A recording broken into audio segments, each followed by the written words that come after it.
But again, like I said, we talk about this album because it's inspired a collection with a dope graphic designer, Joshua V. Dez. I think he's dope. I don't know about this collection though. And again, this is just some pieces. Of course, DJ Skandalous went hard in the paint and went on IG and basically said he didn't like it. Again, this is a dope graphic designer. I don't think he really touched the essence of maybe this project. And again, Interscope Records, this wasn't technically the estate. This is Interscope Tupac Records. Fisher Price is what this is. Skandalous, obviously, you put on here, honestly, the cross, the chain, the picture of Thug Life has nothing to do with 2Pacalypse now or the era. Yeah. Right. Go in on why you said that before we go in and give our piece on this collection. And again, they're dropping the music. They're dropping a new design. What's your thoughts on this when you just went in and made this statement, man, on IG? Part of me feels slighted about how they handled his legacy since day one with all the remixes, changing stuff he said, putting artists that he never approved of, and then basically turning his whole estate into a merchandise line. That's all we have been seeing, whether it's a gay pride merch and stuff, which the song changes, which made no sense at all. So this is not the very first time that they have done merchandise like this.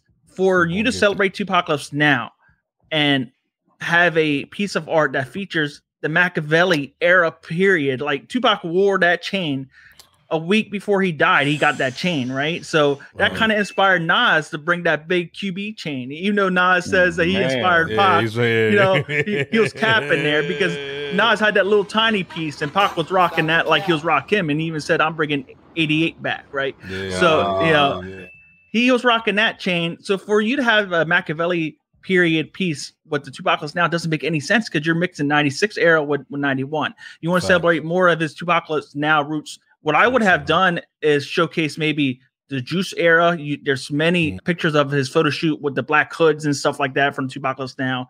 And I think that would have been a better way to really pay homage to this album.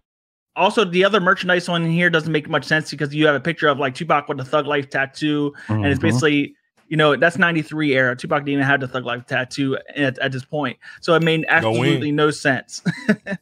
And I'm not trying to hate on this guy. You know, maybe I think they just employed somebody that doesn't really understand Tupac's history. And if you really want to, obviously, you know, if you really want to be respectful of Tupac's albums, you really have to pay attention to the differences of his career because he wasn't always the same person throughout each year. Facts. Right. Facts.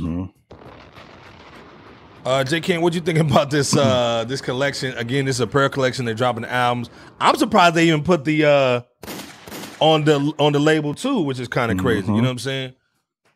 What's your thoughts on this though? It's no disrespect to the artist at all. I mean, like Skando said, I mean, they chose somebody who obviously doesn't know the history of Tupac. You mixing eras, you know what I'm saying, to commemorate this album. Like it doesn't make sense to me. They'd have been better off really having somebody involved who was around then, who kind of had a hand in the project, at least who kind of was overseeing some things back then to be able to kind of tell a better story. Because if you're gonna have merch, I mean, let's do it right. Let's tell a story. Because at the end of the day, there's people who never heard this album, and there's people who really never, who wasn't alive when Tupac was doing his thing. So if we trying to kind of like pass this down to a new gen and kind of educate them not only on this album but who Tupac was as a man, this is broken. This is a broken piece that you can't patch this together. You know what I'm saying? It's a Rizzo for this Bebo P. So as Skandalous said, I mean, this was an epic fail. And it's no shade to Joshua, man. Salute. It's to not. Dude, Right. You know what I'm saying? It's Dude's not a shade nice. to him. Like, I don't even think they may even told him what was going on or whatever, or what it was about, maybe. And maybe you can get on Skandalous next episode so you can discuss this joint and that's why with Skando. I think that's exactly what it was. Like that Machiavelli chain shirt, it's dope. I would have rocked that, but it doesn't go with the year. It doesn't go with the year at all. That's why it would be like putting like around. It would be like putting like 2008, 2009 Michael Jackson with Thriller Michael Jackson on the same album. Doesn't make sense. Right. You can tell they don't have anybody involved with Pac's estate or anybody who was really close to Pac involved in some of these projects. I mean, this is a sign. You know what I'm saying? We've seen it firsthand. Well, Nobody's again, involved. the press release basically said this was the graphic designer and Interscope. It didn't say anything to do about the estate at all. If I was handling this, I would have done Juice era pictures, right? And I would have done AK necklace that he wore in the movie. You could have done something with that. You could have done changes, because the song Changes, even though it sounds kind of like Death Row era, Tupac wrote that during 1991. And that actual song was actually scrapped from this album. So they could have did something, you know, have lyrics. I see no changes. That's just the way it is. No changes. That. Yeah. You could do lyrics from Trapped, you know, something. Yep.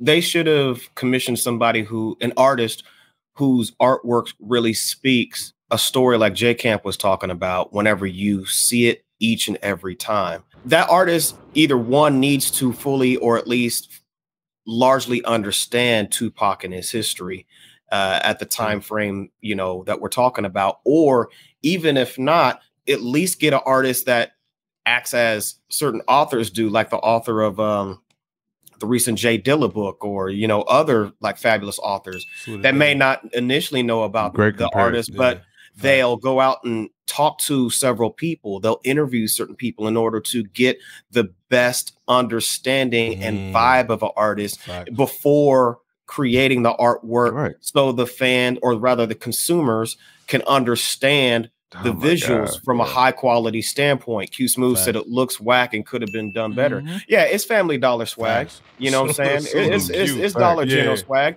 And it like Iceberg was saying, it's no diss to the artist, generally speaking. But, you know, when we're talking about the man's merch, the man meaning Tupac, we're talking about a part of his legacy. And there's a lot of youth today's generation, that don't know a lot about Tupac outside of maybe a couple songs that they may just happen to come across. So it's very vital to have high quality visuals that, one, tell a story, and two, represent the artist fully. Facts. Yeah. Why take on something like this, Bebo P, if you, you know what I'm saying, if you know there could be blowback, because Tupac is iconic. So you're doing work for somebody iconic, I should say, on somebody iconic who, you know, is no longer here with us.